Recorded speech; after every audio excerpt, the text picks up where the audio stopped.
Selamat datang di channel Simar Imam. Sembari mendengarkan tinggalkan like dan komentarnya bosku. Jangan lupa pasang headset kalian. Siapkan kopi dan camilan. Lupakan pahitnya kehidupan. Mari kita dengarkan sambil rebahan. Bab 176. Chevrolet Zhao Guang cukup luas, terutama kursi belakang. Itu berhasil mengakomodasi satu tidur di atasnya dengan kakinya ditekuk. Namun, itu tidak senyaman ranjang padat. Hao Ren berbalik lagi dan tidak bisa menemukan posisi yang nyaman. Akhirnya, dia duduk bersila dan mulai menumbuhkan Light Shadow Splitting Sword Shadow Scroll. 5 energi pedang perlahan beredar di tubuhnya sementara Hao Ren mengendalikan kekuatan mereka dengan teknik itu. Energi pedang kadang-kadang keluar dari tubuhnya dan kadang-kadang memasuki tubuhnya. Ketika 5 energi pedang bergabung, mereka membentuk hundun abu-abu kecil satu energi pedang. Energi pedang berdenyut di telapak tangannya seolah-olah itu hidup. Natal Dharma Tracer. Tiba-tiba, Hao Ren mengingat hal-hal yang telah dikatakan Zhao Yanzi pada siang hari. Zheng Yitao dapat memiliki 3 harta karun Natal Dharma yang dapat dihubungkan dengan pikiran pemilik. Kultivator dapat mengendalikan mereka sesuka hati dan dapat menggunakan kekuatan penuh mereka. Selain itu, ketika kultivator mencapai ranah yang lebih tinggi, harta karun Natalnya juga akan meningkat dan tumbuh lebih kuat. Energi pedangku terbentuk oleh esensi di tubuhku, dan mereka berbagi darah dan pikiranku. Apakah itu harta karun Natal Dharma? Teknik budidaya Zheng Yitao dapat membiarkannya memiliki 3 harta karun Natal Dharma. Dengan 2 lebih banyak harta karun Natal daripada kebanyakan pembudidaya, ia secara alami lebih kuat. Nah, energi pedang hundun milikku ini dapat dibagi menjadi 5 pedang elemen. Apakah itu berarti aku memiliki 5 harta karun Natal Dharma? Jika aku bisa mencapai ranah 10.000 pedang di hati, yang disebutkan dalam bulir bayangan pedang bayangan cahaya dan dapat mengubah energi pedang hundun menjadi puluhan ribu pedang, apakah itu berarti aku akan memiliki puluhan ribu harta karun Natal Dharma atas perintah aku? Mendengar hal ini, Hao Ren mengalihkan perhatiannya dari kendali kekuatan energi pedang ke kendali arahnya. Energi pedang mengalir di seluruh tubuhnya dan pakaiannya dengan suara guntur redup yang samar. Dengan pikiran, Hao Ren menyatukan 2 jari dan membuat gerakan sebelum berteriak, pergi. Energi pedang hundun kelabu melewati jari-jarinya sebelum menembak keluar jendela dan naik ke langit. Di malam yang gelap, energi pedang abu-abu putih memiliki ekor yang tertinggal di belakangnya seperti suar. Ledakan. Energi pedang memasuki awan di langit, tapi Hao Ren masih bisa merasakan hubungannya dengan energi pedang dan bahkan bisa merasakan awan. Energi pedang terus melambung dan langsung menembus lapisan awan. Ledakan. Terganggu oleh energi pedang, kilat mulai terbentuk. Guntur bergelegar meledak di langit, dan Hao Ren buru-buru memanggil kembali energi pedang saat dia merasakan tekanan di dadanya. Sejauh ini, energi pedang belum bisa berubah. Oleh karena itu, ia jatuh dengan rute yang sama ketika naik ke langit. Kembali. Hao Ren mengulurkan tangannya, dan energi pedang melesat melalui jendela mobil sebelum memasuki telapak tangannya. Gelombang energi yang membakar mengalir dari pusat telapak tangannya ke dalam hatinya. Dia melihat ke bawah dan melihat tanda merah pada acu poin Laogong di tengah telapak tangannya seolah-olah dia telah terbakar. Kekuatan petir. Hao Ren menahan rasa sakit dan menyadari bahwa energi pedang telah mengembalikan energi petir dari awan. Esensi alam dalam tubuhnya tampaknya telah diaktifkan oleh kekuatan petir murni. Itu mulai mendidih. Sementara itu, sambaran petir melintas di awan, menerangi seluruh langit. Hao Ren merasa beruntung karena dia telah menarik energi pedang dari awan. Jika energi pedangnya, harta karun Natal Dharma, yang terhubung dengan rohnya, telah rusak, ia juga akan terluka dan setidaknya akan memuntahkan seteguk darah. Tanda merah pada acu poin Laogong di tengah telapak tangannya berangsur-angsur menghilang. Dia buru-buru mentransfer energi murni dari petir ke natur esensnya sendiri, merasa bahwa seluruh tubuhnya basah oleh stimulasi petir. Tiba-tiba, celah lain muncul di Dragon Core di tubuhnya. Esens alam yang luar biasa dari luar memasuki tubuh Hao Ren seperti pusaran air, dan mobil itu bahkan bergetar di bawah kekuatannya. Setengah menit kemudian, pembukaan baru pada Dragon Core akhirnya penuh esensi dan menjadi stabil. Sementara itu, Hao Ren merasa hubungan antara dirinya dan alam tampaknya lebih tajam. Pada saat ini, gerimis mulai. Suhu di halaman turun, dan Hao Ren yang duduk di mobil merasakan hawa dingin. Di kamar sekitar selusin meter jauhnya, Zhao Yanzi melemparkan dan berbalik di tempat tidurnya dan tidak bisa tidur di bawah cahaya kuning redup dari bola lampu yang menjuntai dari langit-langit. Dinding ruangan itu dilapisi lumpur kapur dan debu. Di sudut, beberapa laba-laba merayap dengan kecepatan yang terukur untuk membangun jaring mereka. Di lantai, beberapa serangga hitam merangkak bolak-balik. Zhao Yanzi berguling menjadi bola dengan selimut di sekelilingnya di tempat tidur yang terbuat dari papan keras, mengamati sekelilingnya dengan waspada. Setelah berpikir, dia bangkit dan memakai sepatu. Melihat hujan gerimis di luar, dia mengambil payung dari sudut ruangan dan dengan hati-hati berjalan ke halaman. Duduk di dalam mobil, Hao Ren sedang berkultivasi dengan mata terpejam, berusaha memantapkan kerajaannya. Zhao Yanzi berjalan ke mobil dan mengetuk jendela. Ada apa? Hao Ren terkejut melihatnya. Bodoh. Apakah kamu tidak kedinginan di sini? Zhao Yanzi membuka pintu dan masuk ke dalam mobil. Sedang hujan. Apakah kamu tidak takut masuk angin karena mengenakan piyama? Hao Ren menatapnya dan bertanya. Zhao Yanzi tidak menjawab. Dia meringkuk kakinya dan duduk di kursi belakang di samping Hao Ren. Hao Ren berpikir sebentar. Apa? Kamu tidak bisa tidur sendirian di sini. Zhao Yanzi cemberut, tapi dia tetap diam. Apakah kamu ingin aku menemanimu di kamar? Tanya Hao Ren lagi. Akhirnya, Zhao Yanzi berbalik untuk menatapnya. Kamu yang menawarkan untuk menemaniku. Aku tidak bertanya. Matanya berbinar seperti dua berlian tak berdosa di malam yang gelap. Hao Ren tersenyum. Menempatkan tangannya dengan ringan di bahunya, dia mendorongnya keluar dari mobil sebelum mengikutinya.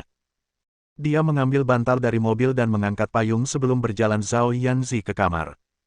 Meskipun ruangan itu tidak memiliki pemanas, itu lebih hangat daripada halaman. Hao Ren melemparkan bantal ke lantai batu bata dingin sebelum duduk di atasnya dengan kaki menyilang. Zhao Yanzi membeku. Dia tidak bermaksud membiarkan Hao Ren tidur di lantai. Melihat bahwa dia sudah di lantai, dia tidak punya pilihan selain kembali ke tempat tidur dengan bibir cemberut. Waktu berlalu sementara gerimis berlanjut. Dengan Hao Ren di sisinya, Zhao Yanzi sekarang memiliki kontrol lebih besar atas pikirannya. Misalnya, dia tidak lama bertanya-tanya apakah serangga itu akan merangkak ke telinganya atau tidak. Sementara itu, Hao Ren diam-diam merasakan pembukaan kedua pada Dragon Core-nya. Dia menemukan bahwa esens alam beredar lebih cepat di tubuhnya, dan dia bisa menggunakan lebih banyak esensi pada suatu waktu. Bahkan energi pedang Hundun di telapak tangannya tampak memiliki bentuk yang lebih padat. Ahem, ahem. Berbaring di tempat tidur, Zhao Yanzi tiba-tiba berdeham. Hao Ren berbalik untuk menatapnya. Kamu, bisa tidur di tempat tidur. Zhao Yanzi tergagap sementara matanya yang bersinar menghindari Hao Ren. Apakah kamu serius? Tanya Hao Ren santai. Wajah Zhao Yanzi menjadi merah padam, bertanya-tanya apakah ini, paman, begitu padat sehingga dia harus menunggu undangan kedua. Maksudku, tempat tidurnya tidak terlalu kecil. Aku bisa memberi kamu setengahnya, kata Zhao Yanzi. Lalu dia menambahkan, tapi selimut itu milikku. Hao Ren berpikir sejenak sebelum berdiri dari lantai dan naik ke tempat tidur papan kayu. Wajah Zhao Yanzi memerah. Di rumahnya, lantai ditutupi oleh karpet, dan tidak dingin untuk tidur di atasnya. Tapi di rumah pedesaan ini, lantainya dilapisi batu bata dingin, dan sangat tidak nyaman untuk tidur di atasnya meskipun Hao Ren memiliki bantal yang dibawanya dari mobil. Dia menarik selimut dengan erat di sekeliling tubuhnya dan bergeser untuk berbaring miring dengan punggung ke Hao Ren. Setelah duduk begitu lama di lantai keras, Hao Ren menemukan bahwa jauh lebih nyaman untuk tidur di tempat tidur. Dia berbaring miring menghadap ke dinding dengan punggung menghadap Zhao Yanzi. Suasana di antara mereka masih agak canggung. Kamu tidak bisa menyentuhku. Setelah beberapa saat mempertimbangkan, Zhao Yanzi merasa seperti dia harus memperingatkannya. Sosokmu tidak cukup baik untuk menggoda aku, balas Hao Ren santai. Kamu. Zhao Yanzi membelalakkan matanya dan memiliki keinginan untuk berbalik dan memukulnya. Setelah dipikir-pikir, itu sangat tidak pantas untuk mengacaukannya dalam situasi saat ini. Dia menahan diri. Segera, napas Hao Ren menjadi genap dan panjang. Zhao Yanzi berbalik diam-diam dan duduk perlahan untuk menatapnya dari balik bahunya. Dia mencoba menentukan apakah dia benar-benar tertidur. Setelah melihat bahwa Hao Ren tidak bergerak selama setengah menit, dia yakin bahwa dia sedang tidur. Babi. Dengan penghinaan diam-diam, dia pindah kembali ke sisi tempat tidurnya dengan hati-hati. Ketika dia pindah kembali, sebuah pikiran terlintas di benaknya. Ketika dia melayang di atas Hao Ren, jika dia tiba-tiba terbangun dan mengulurkan tangan, dia akan mendarat di pelukannya. Pikiran ini membawa kemerahan ke wajahnya lagi, dan dia bergerak mundur dan segera menarik selimut di sekitarnya. Berbaring miring dengan punggung beberapa sentimeter jauhnya dari Hao Ren, dia menggigit bibirnya dengan keras. Lupakan. Lagi pula tidak ada yang tahu. Zhao Yanzi menghibur dirinya sebelum jatuh tertidur. Premier Xia mengintip melalui celah pintu ketika dia melewati ruangan. Segera, dia menutup matanya dengan tangannya dan bergumam dalam hati sebelum melanjutkan patroli di halaman. Aku tidak melihat apa-apa. Aku tidak melihat apapun. Ketika Zhao Yanzi bangun pagi kedua, dia menemukan bahwa dia sendirian di kamar.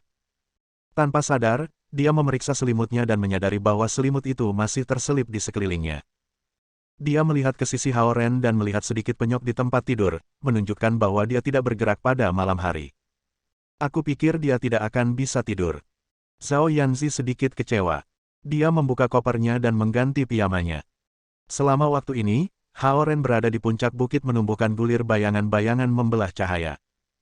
Setelah mendapatkan pembukaan kedua di Dragon Core, dia tampaknya telah mendapatkan beberapa inspirasi baru. Energi pedang Hundun yang terbuat dari 5 energi elemen pedang secara bertahap terkondensasi. Energi pedang abu-abu yang samar-samar sekarang tampak seperti pedang nyata. Satu-satunya masalah dengan itu adalah itu tidak bisa ditarik. Satu-satunya waktu itu akan kembali ke tubuh Hao Ren adalah ketika jatuh langsung kembali ke bawah setelah dia menembaknya tinggi ke langit. Dia berkultivasi di puncak bukit yang tenang hampir sampai tengah hari. Berpikir bahwa Zhao Yanzi akan bangun sekarang, dia berjalan menuruni bukit dan kembali ke halaman nenek tua. Keluarga nenek tua duduk bersama mengupas rebung sambil mengobrol. Nenek telah bergabung dengan mereka, menghidupkan kembali kehidupan pedesaan. Zhao Yanzi berputar-putar dengan gelisah di atas sepeda Phoenix brand hitam tua. Sepeda gaya lama memiliki kerangka terlalu besar untuk ukuran mungil Zhao Yanzi, dan kakinya nyaris menyentuh pedal.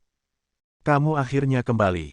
Zi mencarimu kemana-mana pagi ini, dan kamu bahkan tidak membawa ponselmu, nenek mengeluh kepada Hao Ren ketika dia melihat dia memasuki halaman. Yah, aku baru saja pergi ke bukit terdekat untuk berjalan-jalan. Saat dia mengatakan ini, sepeda Zhao Yanzi menabraknya dengan goyah. Hao Ren memberi motor itu dorongan lembut, jadi itu melewatinya alih-alih menabraknya. Zhao Yanzi tampaknya bersenang-senang tanpa dia. Banyak anak-anak di kota itu yang tidak tahu cara mengendarai sepeda, dan Zhao Yanzi juga tidak mengenalnya. Namun, dengan atletisnya yang kuat, ia berhasil mendapatkan keseimbangan dengan motor yang begitu besar. Zhao Yanzi mencoba untuk berbalik, tetapi sudah terlambat baginya. Dia naik langsung ke dinding lumpur halaman. Dia hanya bisa berbelok kecil di halaman. Ketika Hao Ren mendorong sepeda ke depan, itu melesat dan terlalu cepat baginya untuk berbelok, jadi dia menabrak dinding pendek. Dalam langkah besar, Hao Ren mengulurkan tangan dan membawanya dari sepeda sebelum menabrak tumpukan jerami di sudut. Zhao Yanzi memukul Hao Ren di dadanya dengan marah, dan nenek yang sedang mengupas tunas bambu melihatnya dan tertawa kecil. Dia telah melalui banyak hal, dan itu adalah godaan yang menyamar sebagai pertarungan di matanya. Setelah makan siang, keluarga nenek tua akan bekerja di ladang, dan sudah hampir waktunya bagi Hao Ren dan Zhao Yanzi untuk kembali ke rumah.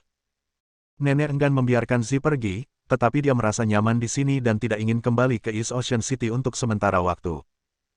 Zhao Yanzi senang dengan perjalanan 2 hari di mana dia tidak hanya makan ubi, dia membuat sendiri, tetapi juga belajar mengendarai sepeda juga, meskipun pada awalnya terasa sangat menyakitkan ketika Hao Ren tidak ada untuk mencegah air terjun. Duduk di dalam mobil, Hao Ren melambaikan tangan ke keluarga nenek dan neneknya. Dia mengendarai mobil ke jalan di luar desa sebelum memasuki jalan raya. Musik lembut melayang di mobil, tetapi tidak bisa menarik Zhao Yanzi tidur siang. Dia melihat ladang hijau subur di kedua sisi jalan raya dan bertanya pada Hao Ren tiba-tiba, katakan yang sebenarnya, apakah kamu tidur tadi malam? Aku melakukannya. Nyenyak, Hao Ren mengatakan yang sebenarnya. Zhao Yanzi menggertakkan giginya dan menatap Hao Ren. Sepertinya dia tidak puas dengan jawabannya. Tanpa perasaan tertarik, Hao Ren bertanya-tanya ada apa dengan dia tertidur. Setelah beberapa saat mempertimbangkan, dia menyerah dan mengalihkan perhatiannya ke jalan. Zhao Yanzi cemberut dan mengalihkan pandangannya ke arah ladang. Aku sama sekali tidak menarik bagi kamu. Pikirnya. Mereka kembali ke East Ocean City dengan aman, dan Hao Ren mengemudi langsung ke rumah Zhao Yanzi. Baik Zhao Guang maupun Zhao Hongyu ada di rumah. Sepertinya mereka tahu bahwa Hao Ren dan Zhao Yanzi akan kembali karena mereka sudah menyiapkan makan malam untuk mereka. Seperti yang diprediksi Zhao Guang, orang-orang dari Istana Naga Samudera Barat tinggal 2 hari lagi di East Ocean City dan bertempur dalam skala kecil dengan Istana Naga Lautan Timur. Mereka memiliki setidaknya 30 praktik, satu sama lain dan berakhir dengan cedera ringan pada 3 sesepuh dari Samudera Barat dan cedera ringan pada 7 sesepuh dari Samudera Timur. Dengan mendapatkan keunggulan atas Samudera Timur, Samudera Barat mendapat balas dendam yang mereka inginkan. Karena Hao Ren dan Zhao Yanzi berada di luar kota, mereka tidak terlibat dalam pertempuran sengit. Sekarang, Samudera Barat telah menarik pasukan mereka, dan segalanya mulai tenang sedikit. Ren, kamu bisa ikut aku ke Istana Naga hari ini. Sekarang setelah kamu berada di level Kan, aku pikir penting bagi kamu untuk memilih harta karun Natal Dharma sesegera mungkin. Duduk di meja makan, kata Zhao Guang setelah beberapa saat mempertimbangkan. Bab 177. Natal Dharma Treasure. Tanya Hao Ren. Dia berpikir bahwa dia hanya bisa mendapatkan Natal Dharma Treasure setelah mencapai tingkat Zen. Ya, Natal Dharma Treasure adalah harta Dharma yang akan terhubung dengan pikiran dan jiwa kamu. Biasanya, kamu dapat menyimpannya di dalam tubuh kamu, memberinya makan darah dan mengolah kerohaniannya. Pada akhirnya, kamu akan bisa menjadi satu dengan harta Natal Dharma kamu, Zhao Guang menjelaskan dengan sabar. Bukankah terlalu dini untuk membicarakan tentang Natal Dharma Treasure sekarang? Kata Zhao Hongyu cemas. Kamu sudah melihat situasinya sekarang. Samudera Barat memaksa kita keluar. Jika Ren tidak meningkatkan kekuatannya dengan cepat, ia mungkin menjadi target utama mereka, kata Zhao Guang. Natal Dharma Treasure akan menyatu dengan kamu untuk kebaikan dan keburukan. Meskipun dapat membantu kamu meningkatkan kekuatan kamu ke tingkat tertentu, itu akan menjadi ancaman juga jika seorang master mendapatkan harta Natal Dharma kamu. Bukankah lebih baik baginya untuk sampai ke tingkat Zen dan memiliki fondasi yang mantap terlebih dahulu sebelum mendapatkan harta Natal Dharma? Tanya Zhao Hongyu. Aku pikir itu lebih cocok bagi Ren untuk bergegas dan memperbaiki harta karun Natal Dharma sekarang karena Samudera Barat baru saja pergi, kata Zhao Guang dan menoleh ke Hao Ren. Apa pendapatmu tentang ini? Ayo pergi ke Istana Naga dan lihat, kata Hao Ren terus terang. Perdana Menteri Xia menjelaskan Dharma Treasure secara singkat sebelumnya tetapi tidak menyebutkan apapun tentang Natal Dharma Treasure. Berpikir untuk memilih harta Dharma yang akan bergabung dengan kultivasinya mulai sekarang, Hao Ren masih cukup bersemangat. Aku akan tinggal karena aku punya banyak pekerjaan rumah yang harus dilakukan, kata Zhao Yanzi ringan. Zhao Guang mengangguk. Hao Ren mengambil Dragon Core Z, dan Z seperti makhluk fana yang lebih sehat sekarang. Jika dia ingin berkultivasi, dia harus menunggu sampai Hao Ren mencapai ranah tertentu dan menyelesaikan teknik rahasia dengan Zhao Yanzi untuk mengembalikan setengah dari inti naga dewasa kepadanya. Namun, Zhao Yanzi tidak berupaya untuk berkultivasi, dan Zhao Guang tidak pernah memiliki harapan yang tinggi untuknya. Oleh karena itu, ia bahkan tidak mengalokasikan harta karun Natal untuknya kalau-kalau barang ini akan menjadi beban baginya jika tertangkap. Setelah makan malam, Zhao Yanzi kembali ke kamarnya untuk belajar, dan Zhao Hongyu mengikutinya ke atas untuk mengajarinya. Zhao Hongyu berpikir bahwa dia kadang-kadang harus peduli dengan studi Zhao Yanzi karena kunjungan rumah terakhir penasihat kelas Zhao Yanzi. Masalahnya tidak mendesak, jadi Zhao Guang mengantar Hao Ren ke pantai. Dalam perjalanan ke sana, ayah mertua dan menantu tidak melakukan banyak percakapan. Zhao Guang bahkan tidak bertanya tentang perjalanan 2 hari. Mereka tiba di pantai, melewati lorong terakhir kali, menyeberangi dasar laut, dan tiba di Istana Naga. Meskipun terbang itu nyaman, akan ada beberapa inspeksi yang tak terhindarkan jika inspektur tahu. Hanya ketika keadaan darurat atau ketika cuaca mengurangi jarak pandang, seperti badai petir, pembudidaya naga diizinkan terbang di langit. Ini adalah bagian dari peraturan. Selamat datang Raja Naga, selamat datang Fuma. Premier Xia merasakan kedatangan Zhao Guang dan Hao Ren dari formasi Arai dan menyambut mereka. Ya, apakah kamu mengatur daftar hadiah dari terakhir kali? Tanya Zhao Guang. Aku sudah meletakkannya di istana utama untuk ditelusuri Raja Naga, kata Perdana Menteri Xia dengan hormat. Zhao Guang mengangguk. Aku berencana membuat Ren memilih harta karun Natal Dharma, dan aku akan menyerahkannya padamu. Aku akan memeriksa altar untuk kesengsaraan surgawi. Datang menemui aku jika terjadi sesuatu. Setelah selesai berbicara, Zhao Guang terbang. Natal Dharma Treasure. Perdana Menteri Xia tampaknya juga terkejut. Kemudian, dia sedikit membungkuk pada Hao Ren dan berkata, tolong ikuti aku, Gong Si Hao. Dia bertemu Hao Ren berkali-kali, dan mereka tidak terbiasa seperti sebelumnya. Dia lebih dekat dengan Hao Ren daripada Zhao Yanzi, dan dia lebih condong ke arah ini, Fuma.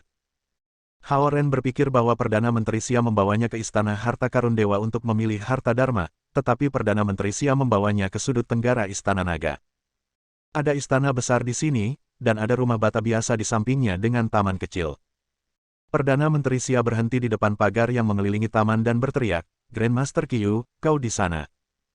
Bahkan dengan status prestisius Premier Xia di East Ocean Dragon Palace, dia harus berhenti di pintu masuk taman kecil ini. Siapa orang yang tinggal di rumah ini? Hao Ren tidak bisa membantu tetapi ingin tahu tentang hal itu. Melihat tidak ada reaksi dari dalam, Perdana Menteri Xia meluruskan tubuhnya dan berteriak lagi dengan hormat, "Grandmaster Qiu, apakah kamu di sana?" Masih belum ada reaksi. Premier Xia berpikir sedikit dan akhirnya berteriak lagi, "Grandmaster Qiu, kamu di sana." Jika itu bukan permintaan dari Raja Naga, dia tidak akan berani mengganggu sosok berpengaruh ini. Jika mereka masih tidak mendapatkan balasan setelah 3 kali mencoba, dia hanya bisa membawa Hao Ren kembali dan melapor ke Raja Naga. Pintu kayu usang dari rumah bata ditarik terbuka, dan seorang Taois kecil, mengenakan pakaian hijau, berjalan keluar.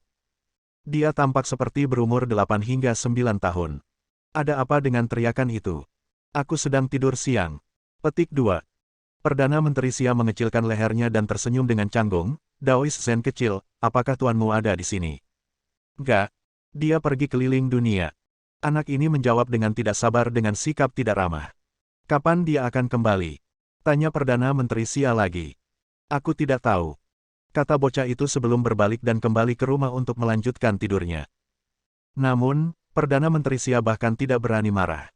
Dia hanya bisa memaksakan senyum dan tidak memanggil anak itu kembali. Melihat bahwa Taois kecil ini akan menutup pintu, dia berbalik menghadap Hao Ren dengan ekspresi sedih. Tiba-tiba, anak itu, yang akan menutup pintu, terkejut. Dia berjalan keluar dari rumah, melewati taman yang memiliki banyak tanaman, dan berdiri di depan Hao Ren dan Perdana Menteri Xia. Hao Ren memandang Taois kecil ini pada saat yang sama dan menemukan bahwa anak ini benar-benar tampak seperti bocah 8 atau 9 tahun. Dia memiliki titik merah di dahinya dan sangat tampan. 5 tipe tubuh elemental. Itu agak aneh, dia mengelilingi Hao Ren dan bergumam. Perdana Menteri Xia tersenyum ketika dia berdiri di samping dan tidak berani menyela. "Hei, tunjukkan teknik kultivasi kamu." Taois kecil ini kembali ke Hao Ren dan berkata. Hao Ren tidak senang dengan sikap itu, tetapi dia berpikir bahwa dia seharusnya tidak menaruh dendam terhadap seorang anak kecil. Dengan demikian, dia mengedarkan Nature Essence di tubuhnya menggunakan Light Splitting Sword Shadow Scroll dan menembakkan 5 lampu elemen pedang di atas rumah kecil itu. Setelah suara tabrakan, 5 garis energi pedang meledak, dan energinya bangkit kembali dengan kekuatan yang luar biasa. Perdana Menteri Xia membuat dinding energi pertahanan dengan cepat untuk memblokir kerusakan. Jelas, formasi array yang kuat didirikan di sekitar rumah. Oh, bocah hijau ini tidak memiliki janggut, tapi dia masih menyentuh dagunya dengan sok. "Kamu mengusahakan gulir bayangan-bayangan pedang cahaya," katanya. Hao Ren terkejut karena anak ini dapat mengatakan bahwa dia sedang mengolah teknik yang tidak biasa secara instan, yang berarti bahwa anak ini berpengetahuan luas. Dia mulai menganggap anak ini serius. "Apakah kamu di sini untuk harta karun Natal Dharma?" Bocah ini berbalik untuk menatap Perdana Menteri Xia dan bertanya. Ya, Premier Xia mengangguk cepat-cepat. "Tuanku tidak ada di sini, dan aku terlalu malas untuk melakukan pekerjaan." Tetapi sekali lagi, itu tidak masalah jika seseorang memiliki atau tidak memiliki harta karun Natal ketika dia mengolah Light Shadow Sword membelah gulir, kata bocah itu dengan bangga. "Bagaimana bisa begitu?" tanya Perdana Menteri Xia segera. Gulir bayangan pedang cahaya memecah menggunakan Nature Essence untuk memberikan energi pedang. Meskipun teknik kultivasi ini dapat menjadi tuan rumah harta karun Natal, lebih baik menggunakan energi pedang yang tidak berbentuk dan tanpa bobot. Mereka mampu membunuh musuh dari ribuan kilometer jauhnya, dan mereka juga bisa membentuk formasi pedang. Tidakkah ekstra untuk memiliki harta karun Natal Dharma di dalam tubuh? Dia menyipitkan mata ke Perdana Menteri Xia dan berkata, "Aku melihat. Aku tahu sekarang." Premier Xia menangkupkan kedua tangannya sedikit dan menjawab. Namun, ia berpikir dalam benaknya, jika kamu tidak ingin menjadikan kami harta karun Natal, mengapa repot-repot mengatakan banyak hal lainnya? Dia memiliki temperamen aneh yang sama dengan tuannya. Namun, Hao Ren tiba-tiba merasakan pemahaman. Bahkan, Kata-kata anak ini mirip dengan asumsinya. Gulir bayangan pedang cahaya memisahkan adalah untuk mengubah energi pedang tak berbentuk menjadi pedang yang solid. Jika bisa dikembangkan lebih lanjut, energi pedang bisa mencapai tingkat tiangang. Bukankah itu lebih kuat daripada harta dharma lainnya? Namun, sejak kamu datang, aku seharusnya tidak membuang waktu kamu, kata anak ini. Meskipun dia terlihat seperti anak kecil, dia berbicara seperti orang tua. Dia berdiri berjinjit, mengulurkan tangan, dan menjepit kalung Haoren. Oke, aku akan tidur siang. Jangan ganggu aku jika tidak ada yang terjadi di masa depan. Bocah itu melambaikan tangannya dan kembali ke rumah. Terima kasih banyak, Taois kecil Zen. Premier Xia menangkupkan kedua tangannya dan berkata dengan hormat. Melihat bocah itu memasuki rumah, Perdana Menteri Xia berbalik ke Haoren dengan cepat dan berbisik, apa yang dia berikan padamu. Haoren menundukkan kepalanya dan menatap kalung itu. Sepertinya tidak ada perubahan. Coba masukkan beberapa Nature Essence, kata Perdana Menteri Xia. Haoren mengikuti instruksinya dan tiba-tiba menemukan, kalung yang rusak ini tiba-tiba memiliki ruang di dalamnya. Itu adalah ruang yang sebesar kamar tidur. Itu mirip dengan harta dharma yang disebut Sumiring yang dapat digunakan sebagai ruang penyimpanan portabel. Namun, ruang di dalam kalung ini sekarang beberapa ratus kali lebih besar dari ruang di dalam cincin Sumi biasa. Melihat ekspresi terkejut di wajah Haoren, Perdana Menteri Xia menebak bahwa Taois kecil Zen telah memberi Haoren sesuatu. Dia tersenyum puas dan berkata, akhirnya, kami tidak datang sia-sia. Gongzi Hao, mari lapor ke Raja Naga. Aku sudah mencoba yang terbaik, jadi tolong katakan sesuatu yang baik tentang aku. Petik 2. Haoren mengangguk dan mengikuti Perdana Menteri Xia. Mereka meninggalkan sudut ini dan menuju ke arah istana utama. Apa yang Haoren kagetkan bukan hanya ruang besar di dalam kalungnya. Selain itu, anak itu menciptakan ruang di kalung itu dari sedikit jari-jarinya. Menurut penjelasan Premier Xia dari waktu lalu, treasures Dharma spasial seperti Sumiring adalah yang paling sulit dibuat. Juga, yang menakjubkan adalah mantra Dharma yang dibutuhkan untuk membuka ruang ini adalah gulir bayangan pedang cahaya yang memecah. Ketika bocah itu menciptakan harta Dharma dengan santai, ia juga mengubah mantra Dharma harta Dharma ini menjadi frasa yang ditulis pada teknik kultivasi Haoren. Ketika dia melihat bahwa Haoren masih shock, Perdana Menteri Xia tertawa, Gongzi Hao, kamu sangat beruntung. Daois Zen kecil ini memiliki temperamen aneh seperti tuannya dan tidak pernah dengan mudah memberikan manfaat. Namun, ia membuat pengecualian dan meningkatkan harta Dharma kamu untuk kamu. Siapa tuannya? Memikirkan sikap hormat Perdana Menteri Xia di depan anak itu, Haoren bertanya. Premier Xia memperlambat langkahnya. Naga Gadli memiliki 9 putra, dan masing-masing dari mereka unik dan berbeda. Tuannya adalah putra sulung naga suci yang menciptakan langit dan bumi, Qiyuniu. Bab 178. Putra naga ilahi yang menciptakan dunia ini, Haoren segera memperlambat langkahnya saat dia tertegun. Karena senioritasnya jauh di luar kita sehingga kita hanya bisa memanggilnya sebagai Grandmaster Qiyu. Dia tidak melibatkan diri dalam bisnis Samudra Timur.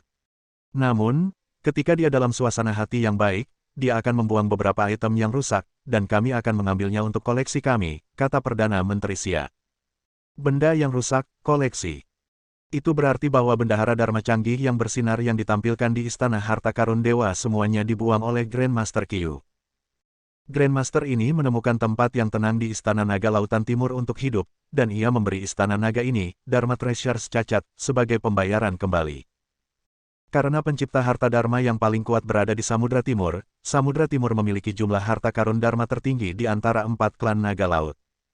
Natal Dharma harta sangat berbeda dari yang biasa. Sementara harta karun biasa dapat diaktifkan dengan mantra Dharma, harta karun Natal Dharma harus disimpan dalam tubuh pembudidaya dan terhubung dengan darah pembudidaya dan meridian. Karena itu, mereka perlu dibuat dengan metode khusus. Seorang kultivator biasa dapat membuat harta Dharma biasa selama ia memiliki materi dan ranah kultivasi yang cukup.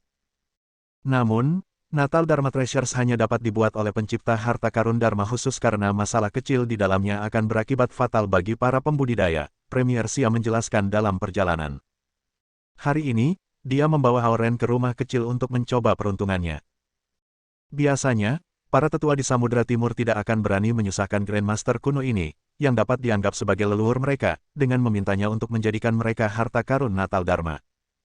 Namun, Karena Hao Ren adalah Fuma dari Samudra Timur, dan Grandmaster Qiu mungkin membuat pengecualian untuknya. Bagaimanapun, itu adalah tugas yang mudah bagi Grandmaster Qiu untuk membuat harta karun Natal. Sayangnya, Grandmaster Qiu tidak di rumah, dan muridnya terlalu malas untuk membuatnya untuk Hao Ren. Itu cukup banyak perjalanan yang tidak berguna. Dengan bantuan Grandmaster Qiu, paman ketiga Zhao Yanzi akan melewati kesengsaraan surgawi dengan mudah, bukan? Tanya Hao Ren. Hehe, ini salahmu. Untuk satu hal, Grandmaster Qin sekarang bepergian, dan tidak ada yang tahu kapan dia akan kembali. Juga, bahkan jika dia sekarang berada di Istana Naga, dia tidak akan mengganggu kesengsaraan surgawi. Bagaimanapun, ketika seseorang mencapai tingkat kian tingkat atas, seseorang harus menghadapi kesengsaraan surgawi. Jika kamu lulus, kamu hidup. Kalau tidak, kamu mati.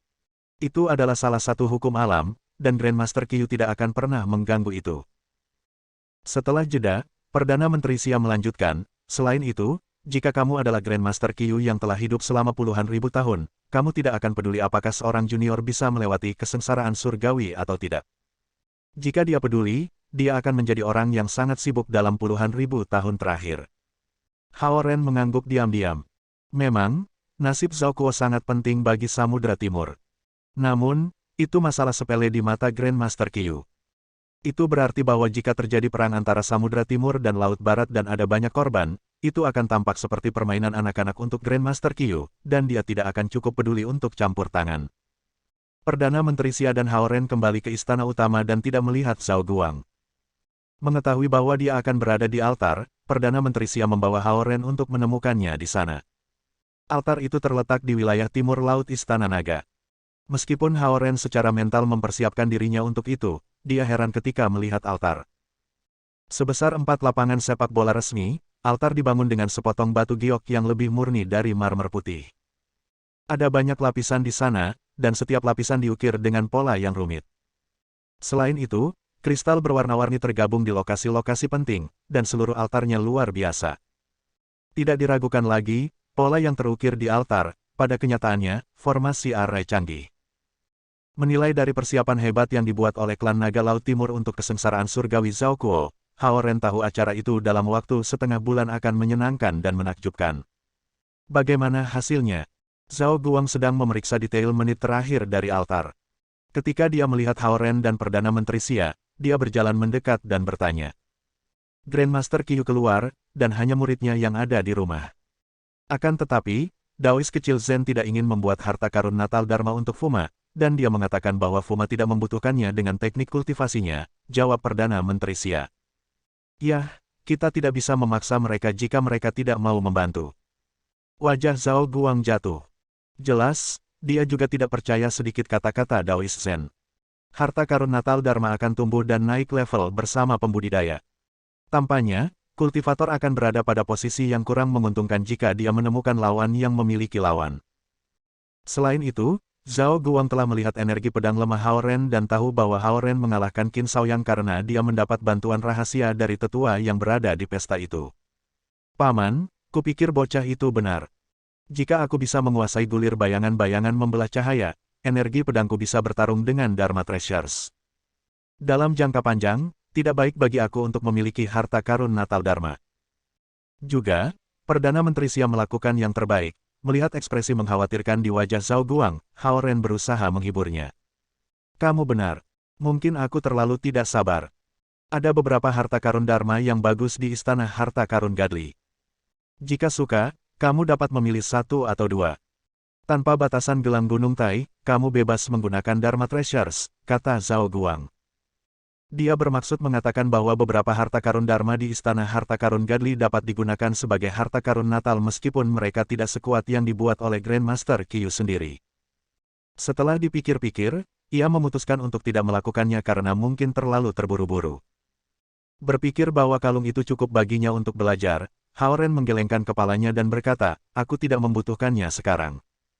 Bagaimanapun, harta karun hanyalah alat dan masalah eksternal. Berfokus pada peningkatan alam kultivasi adalah cara terbaik untuk pergi. Zhao Guang tersenyum, puas dengan cara berpikir Hao Ren.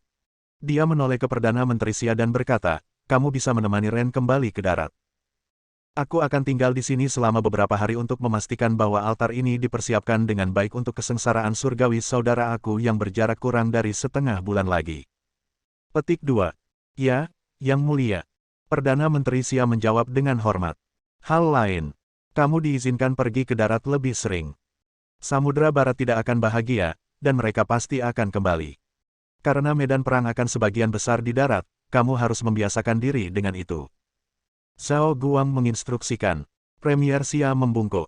Paman, hati-hati, kata Hao Ren kepada Zhao Guang. Aku akan.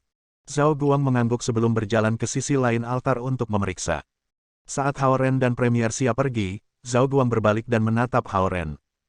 Dengan ekspresi dingin di wajahnya, dia menghela nafas dan berpikir, aduh. Zhen Yitao sedang mengolah teknik Blue Great Blue Ocean, Three Stars Destruction Scroll, yang dapat menampung 3 Natal Dharma Treasures saat kekuatannya meningkat. Sebaliknya, Fuma dari Samudra Timur aku tidak memiliki apa-apa. Jika mereka bertengkar, itu akan mengkhawatirkan. Jika aku tahu bahwa situasi antara Samudra Timur dan Barat akan menjadi sangat tegang, aku tidak akan mengizinkannya untuk menumbuhkan bulir bayangan pedang bayangan yang membelah. Meskipun sangat bagus dalam membangun fondasi, kemampuan ofensifnya bahkan lebih lemah daripada teknik kelas kuning biasa. Bab 179. Kembali ke darat, Hao Ren mengendarai Chevrolet hitam Zhao Guang kembali ke East Ocean City bersama Perdana Menteri Xia yang perlu berbicara dengan Penatua Lu dan Penatua Sun tentang beberapa masalah. Tentu saja, dia melindungi Hao Ren dalam beberapa hal. Hao Ren menurunkan Perdana Menteri Xia di gedung apartemen Luking sebelum berkendara ke rumah Zhao Yanzi untuk mengembalikan mobil. Karena sudah jam 11 ketika dia sampai di sana, Hao Ren menghabiskan malam di rumah Zhao Yanzi. Pagi berikutnya, mereka bertiga sarapan tanpa Zhao Guang di sana. Bibi, bisakah kamu menjelaskan kepada aku proses dari tingkat Kan ke tingkat Li? Tanya Hao Ren sambil makan sandwich. Sekarang dia berada di level Kan, persetujuannya dengan Su Han berakhir. Karena dia berpikir bahwa tidak pantas untuk bertanya lagi tentang kultivasi, dia mengambil kesempatan untuk bertanya kepada Zhao Hongyu. Tidak sulit bagi seseorang untuk mencapai level Li dari level Kan. Zhao Hongyu menuangkan susu ke gelasnya dengan tangan yang lembut. Kau tahu, membuka kunci lubang pertama di Dragon Core membawamu ke tingkat Kan, dan kau perlu membuka 10 lubang untuk mencapai tingkat Li. Untuk mencapai level Zen, kamu harus membuka 40 lubang. Hao Ren mengangguk, berpikir bahwa dia selangkah lebih dekat ke Li level karena dia sudah membuka 2 bukaan. Jika dia bisa melanjutkan dengan kecepatan ini, dia akan mencapai Li level dalam 2 minggu. Tetapi seiring berjalannya waktu, kultivasi akan semakin sulit, dan mungkin akan lebih lama untuk mencapai tujuan itu. Tampaknya telah merasakan pikiran Hao Ren, Zhao Hongyu berkata, dibutuhkan waktu lebih lama karena kamu mengolah 5 elemen secara bersamaan. Meskipun Zhao Guang sangat menghargai gulir bayangan pedang bayangan cahaya kamu, aku pikir kamu terus maju, dan itu akan membawa manfaat besar bagi kultivasi masa depan kamu. Terima kasih atas dorongan kamu. Hao Ren tersenyum. Zhao Hongyu tersenyum juga dan lebih menghargai Hao Ren. Di masa lalu, dia hanya ingin dia merawat Zi dan menjaganya tetap aman dengan kebaikan dan kesabarannya. Tapi sekarang melihat ketekunan, kerendahan hati, kecerdasan, dan ketekunannya, dia punya harapan besar untuknya. Cemberut, Zhao Yanzi tidak bergabung dalam percakapan. Dia belum menyelesaikan pekerjaan rumahnya tadi malam, dan yang bisa dia pikirkan sekarang adalah bagaimana pergi ke sekolah lebih awal dan menyalin pekerjaan rumah Ling. Oh, kamu bisa mengendarai Ferrari hari ini. Aku memesan SUV, dan aku berencana untuk mengendarainya kembali ke rumah hari ini. Aku tidak bisa memarkirnya di garasi dengan Ferrari di sana, kata Zhao Hongyu. Oke. Hao Ren sakit kepala karena berpikir bahwa ia harus membawa Ferrari ke sekolah. Namun, itu tidak akan aman jika dia memarkirnya di luar kampus. Setelah sarapan, Zhao Hongyu mengantar Zhao Yanzi ke sekolah sementara Hao Ren mengendarai Ferrari yang mengkilap itu ke East Ocean University. Ketika dia berhenti di lampu merah, Hao Ren menyentuh kalung yang menggantung di depan dadanya. Dia mengaktifkannya dengan gulir bayangan pedang bayangan cahaya dan membuka ruang di kalung itu. Sudah larut ketika dia kembali ke rumah Zhao Yanzi tadi malam, dan dia pergi tidur tanpa mempelajari kalung itu. Segar di pagi hari, ia mulai menjelajahi ruang tersembunyi di dalamnya. Ruang tersembunyi di kalung itu sebesar kamar. Sekarang ini kosong. Mengambil sebuah kotak permen kosong di mobil, ia mencoba meletakkannya di ruang kosong tetapi gagal. Dia mencoba dengan benda kecil lainnya di dalam mobil, dan hasilnya sama. Apakah itu ruang palsu? Hao Ren bingung. Setelah beberapa saat mempertimbangkan, dia melepas bel yang diberikan Lu Linlin dan Lu Lili dan mencoba meletakkannya di ruang kosong. Swoosh! Ruang itu langsung menyedot lonceng emas di dalamnya. Terkejut, Hao Ren segera membuka ruang dan mencoba mengeluarkan bel emas. Setelah 2 upaya, ia mengambil bel keluar dari ruang. Setelah menyelipkan bel emas kembali ke pergelangan tangannya, ia berpikir sejenak sebelum melepaskan ikatan 2 aksesoris budidaya dari kalung dan melemparkannya ke ruang angkasa. Kedua benda itu disedot. Salah satunya adalah ambar yang diberikan Zhao Yanzi untuk membantunya menyerap unsur air, dan yang lainnya adalah mutiara emas yang diberikan Su Han kepadanya untuk menyerap unsur logam. Dia membawa mereka keluar dari ruang di kalung itu dan mengembalikannya ke rantai. Kemudian, dia mencoba lagi dengan kotak kosong dan gagal. Setelah bereksperimen, Hao Ren akhirnya mengerti bahwa ruang tersembunyi di kalung itu bukan untuk benda biasa. Itu adalah ruang yang hanya bisa menyimpan benda-benda dengan roh, atau dengan kata lain, harta. Mengenai benda-benda di dunia fana seperti kue dan pensil, mereka tidak bisa memasuki ruang. Membunyikan. Mobil-mobil di belakangnya membunyikan klakson bersama. Hao Ren mendongak dan menemukan bahwa lampu itu hijau lagi dan mobil-mobil di jalur lain sudah bergerak maju. Dia menarik tuas persneling, dan Ferrari melaju cepat, langsung meninggalkan jarak lebih dari 10 meter antara dia dan mobil klakson di belakangnya. Dia mengendarai mobil ke daerah asrama selatan untuk mendapatkan buku-bukunya. Ketika Ferrari memasuki area asrama, itu menarik perhatian semua orang.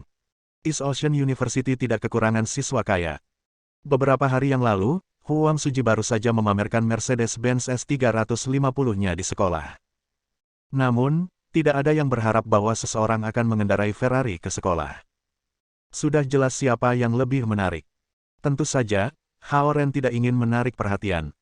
Setelah minggu ini, ia berencana untuk pulang dan memarkirnya di garasinya untuk Zhao Hongyu. Garasi di rumahnya cukup luas untuk memarkir 4 mobil. Ketika dia memasuki kamar asrama untuk mendapatkan buku pelajarannya, Zhao Jiayi dan 2 lainnya keluar. Tidak menyebutkan apa-apa tentang mobil, Hao Ren berjalan bersama mereka. F*UK. Mobil siapa ini? Pamer.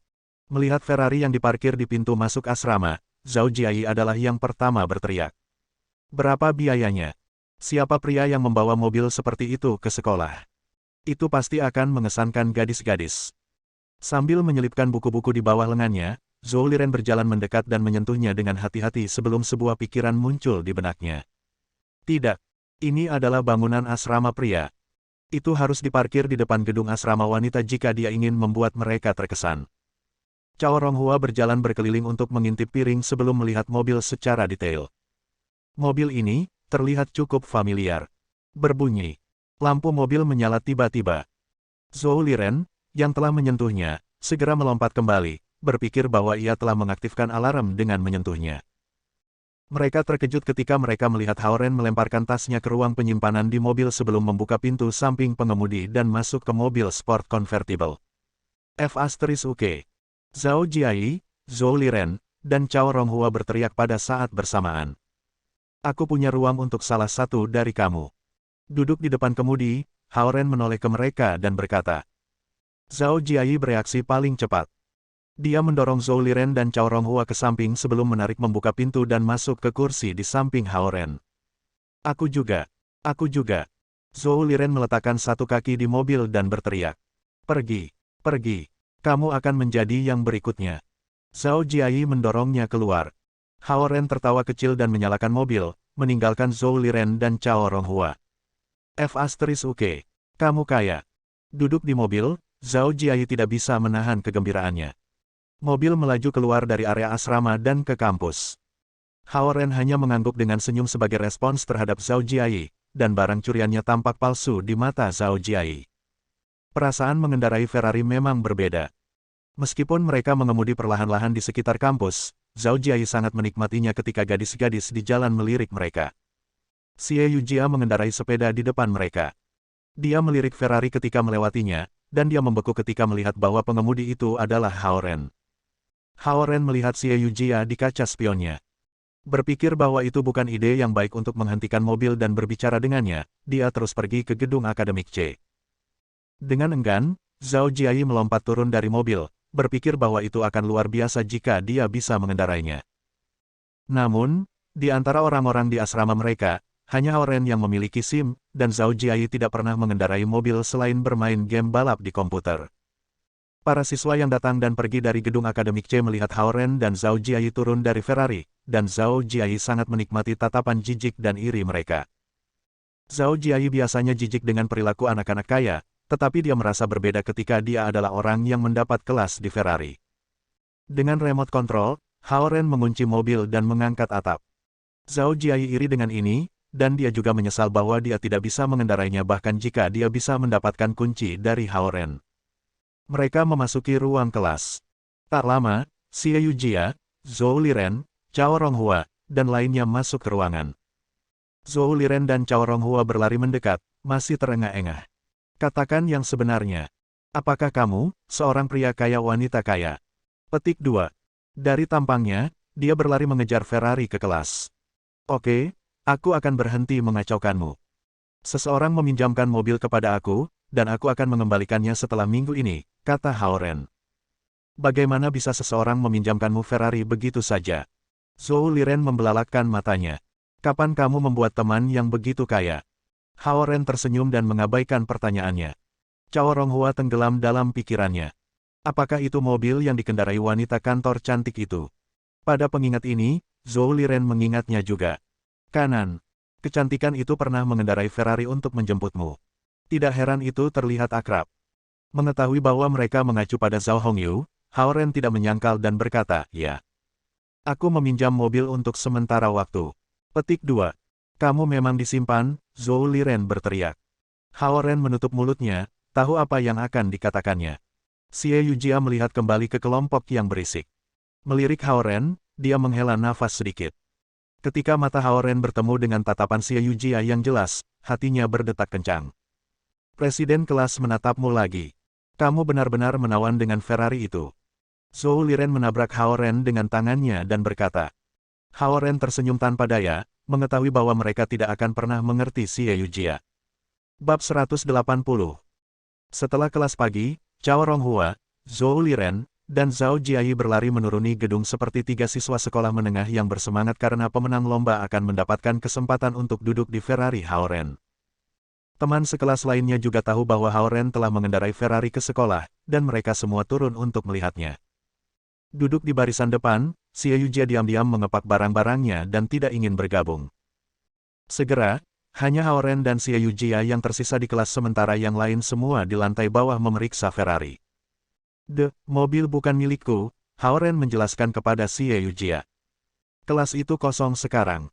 Meskipun beberapa siswa melewati pintu sesekali, di dalam sangat sunyi. Sinar matahari menembus jendela dan mendarat ke dalam ruangan, memantulkan meja kosong. Oke, Xie Yujia mengangguk. Kamu tidak perlu menjelaskan apapun kepadaku. Apakah kamu kesal? Tanya Hao Ren lagi. Berpura-pura mengepak buku-bukunya, dia masih berdiri di barisan belakang. Tidak. Aku hanya tidak ingin mengganggu bisnis kamu, kata Xie Yujia dengan suaranya yang jelas dan santai. Kemudian, dia memasukkan buku-buku itu ke dalam tasnya sebelum berdiri. Tanpa suara, Hao Ren menyaksikan Xie Yujia berjalan ke pintu kelas. Oh, Xie Yujia tiba-tiba menoleh ke belakang ketika dia mencapai pintu dan berkata, tidak ada kelas setelah jam 2 siang ini, dan aku berencana untuk mengunjungi sekolah lamaku, sekolah menengah Lingzhou. Apakah kamu ingin pergi dengan aku? Hao Ren membeku sejenak sebelum mengangguk. Baik. Kecantikan kecilmu juga ada di sekolah menengah Lingzhou, bukan? Kamu dapat mengunjunginya saat kamu berada di sana. Dia berjalan keluar dari kelas setelah memberinya senyum cerah. Hao Ren mengepak buku-bukunya dengan tergesa-gesa. Ketika dia berjalan keluar dari ruang kelas melalui pintu belakang, dia melihat Xie Yujia menuruni tangga di seberang koridor. Dia mengeluarkan kunci mobil dan sedang berjalan menuruni tangga ketika ponselnya berbunyi bip dengan pesan teks yang masuk. Berpikir itu berasal dari Xie Yujia, dia mengkliknya dan menemukan bahwa itu berasal dari nomor yang tidak dikenal. Hai, aku Wang Jia. Dear classmate Hao, tiba-tiba terpikir olehku bahwa aku masih berhutang padamu 10 yuan ketika kami mengumpulkan biaya kelas terakhir kali. Bagaimana kalau aku mentraktirmu makan malam nanti? Pesan ini mengingatkannya pada percakapan antara Malina dan Liu Yan tentang sikap sombong Wang Jia, salah satu gadis di kelas mereka. Dia tahu bahwa tidak setiap gadis di sekolah mereka acuh tak acuh pada ketenaran dan kekayaan seperti Xie Yujia, dan dia menghapus pesan itu tanpa ragu-ragu. Ketika dia dianggap miskin, tidak ada anak perempuan kecuali presiden kelas, Xie Yujia, yang menawarkan bantuan kepadanya. Sekarang dia mengendarai Ferrari ke sekolah, gadis-gadis mulai mengundangnya makan malam. Setelah berjalan keluar dari gedung akademik, ia melihat banyak siswa mengelilingi Ferrarinya. Perhatian mereka menarik keingintahuan siswa yang lewat, dan siswa yang lewat ini semua berjalan untuk melihat apa yang terjadi. Dengan kunci mobil di tangannya, Haoren mundur dan memutuskan untuk berjalan-jalan di sekitar kampus. Dia berencana untuk kembali dan mendapatkan Ferrari ketika kerumunan sudah pergi. Gongzi. Dia tidak berjalan jauh ketika Lu Linlin dan Lu Lili tiba-tiba melompat keluar dari samping. Mereka mengaitkan lengan mereka dengan erat. Mereka gesit seperti kucing kecil, dan mereka berpakaian sangat cerah dan imut hari ini dengan blus bunga yang unik. Oh, ini dia. Haoren menarik tangannya dari tangan mereka dan memandanginya. Bagaimana nilai ujianmu? Berkat kamu, kami mendapat nilai yang sangat baik. Lu Lili menjulurkan lidahnya dengan manis dan melaporkan sebelum kakaknya bisa mengatakan apa-apa. Skor yang sangat baik mungkin berarti bahwa setiap kursus lebih dari 80, pikir Haoren. Berkat lesmu, kakakku dan aku mendapat nilai bagus. Karena itu, kami telah memutuskan untuk mengundang kamu makan siang, kata Lu Linlin kepada Haoren sambil tersenyum. Mereka belum melihat Haoren selama beberapa hari dan cukup senang melihatnya hari ini. Mengabaikan orang lain, mata mereka hanya tertuju pada Haoren. Orang-orang di sekitar mereka terbakar dengan kecemburuan pada adegan ini. Ferrari itu miliknya. Tidak heran gadis-gadis paling cantik di sekolah bersamanya. Bahkan Huang Suji dikalahkan olehnya. Tidak ada yang bisa kita lakukan. Petik 2. Terpicu oleh pemandangan Lu Linlin dan Lu Lili yang berpegangan erat pada lengan Haoren, gosip-gosip yang menyebar-menyebar. Karena Haoren memiliki pertanyaan yang bisa mereka jawab, dia tidak menolak undangan itu.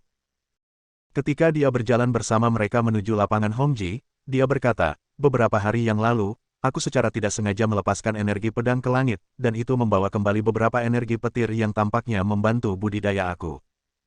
Mendengar kata-kata Haoren, Lu Linlin dan Lu Lili yang berjalan di kedua sisinya bertukar pandang sebelum mengangkat tangan untuk menutupi senyum mereka. Bingung, Haoren bertanya, apa? Sili Gongzi, ini penangkaran petir, jadi tentu saja kamu harus berkultivasi dengan petir di langit. Jika kamu hanya bisa menyerap 5 esensi unsur dari alam, itu tidak akan disebut penangkaran petir sama sekali, Lu Lili mencibir. Senyumnya menyilaukan orang-orang di sekitar mereka. Kamu berani memanggilku konyol. Haoren cemberut dan pura-pura marah. Berpikir bahwa Haoren akan menghukumnya, Lu Lili menjulurkan lidahnya sebelum melompat lebih jauh darinya.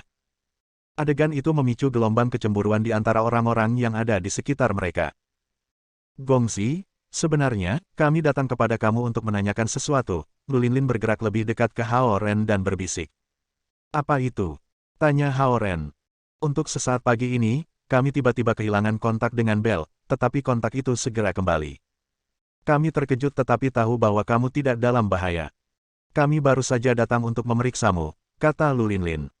Oh, Haoren berpikir bahwa kehilangan kontak adalah karena kalungnya.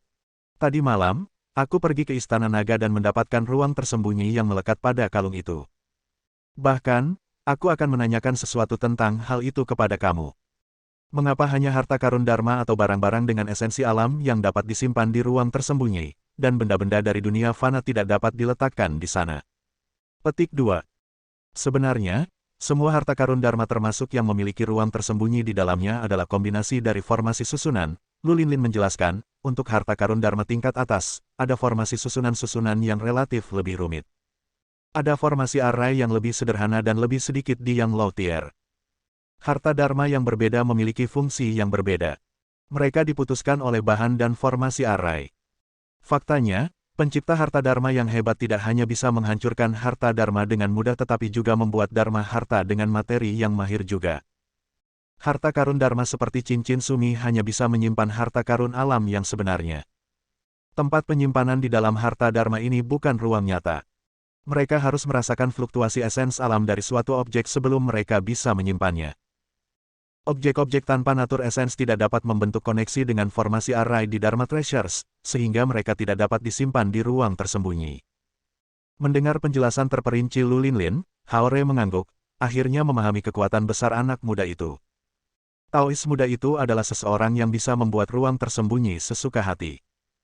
Dengan hanya satu sentuhan, ia telah membangun puluhan formasi mini array yang dapat menyeimbangkan satu sama lain dalam kalung biasa ini. Ketika Suhan memberinya kalung itu hanya berisi beberapa formasi array sederhana. Setelah dua serangan Qin Shaoyang, formasi array semua rusak. Zhou Liren dan yang lainnya sibuk membuat komentar dan berdebat satu sama lain dan tidak mendengar sepatah kata pun dari percakapan antara Hao Ren dan saudara Lu. Jika ruang itu bisa memutus hubungan antara Bell dan saudara-saudara Lu, maka itu akan, tiba-tiba, sebuah ide muncul untuk Hao Ren. Bersambung.